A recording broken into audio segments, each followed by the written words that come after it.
Hi friends, అందరికీ ముందుగా good morning అండి. అలాగే హ్యాపీ రిపబ్లిక్ డే కూడా. మనం ఈ స్వతంత్ర దినోత్సవం అయినా అలాగే రిపబ్లిక్ డే అయినా ఎంతోమంది వీరుల త్యాగంతోనే కదా మనకి ఇదంతా వచ్చింది.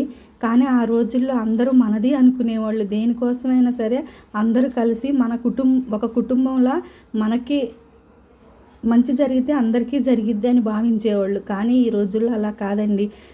ఎవరి స్వార్థం వాళ్ళదే అనమాట. నేను బతికితే చాలు, అవతలోడు ఏమైపోయినా పర్వాలేదన్న స్వార్థంతో బతుకుతున్నాం కదా. ఈ రోజుల్లో ఎవరన్నా అలాంటి త్యాగాలు చేయమంటే ఎవ్వరు ముందుకు కూడా రారు. రోడ్డు మీద యాక్సిడెంట్ అయిన మనిషిని దగ్గరగా ఎక్కడన్నా హాస్పిటల్లో జాయిన్ చేయడానికి కూడా ముందుకు రాని పరిస్థితుల్లో ఉంది ఇప్పుడు మన దేశం అనమాట. అందరిలో స్వార్థం పెరిగిపోయిందండి. ముందు మా నాన్న అయితే శబరిమల నుంచి వచ్చాడనమాట. ఇంకా ఆయన ప్రసాదం, శబరిమల అయ్యప్ప స్వామి ప్రసాదం అయితే దేవుడి దగ్గర పెట్టాను. అలాగే తులసిమాల కూడా తీసుకొచ్చాడనమాట. దాంతో జపం చేసుకుంటే మంచిదని చెప్పేసి.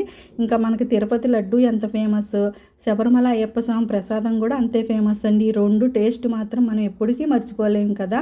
అలాగే ఆ 2 బాటిల్స్ కూడా దేవుడి దగ్గర పెట్టి దండం పెట్టేసుకుని, ఇవాళ సోమవారం కదా శివయ్యకి అభిషేకం చేసేసి ఆ ప్రసాదాలతో పాటు జాంకాయ కూడా నైవేద్యంగా పెట్టేసి ఈరోజు పూజ అయితే ఇలా చేసుకున్నానండి. నచ్చితే లైక్ చేయండి, షేర్ చేయండి, సబ్స్క్రైబ్ చేయండి.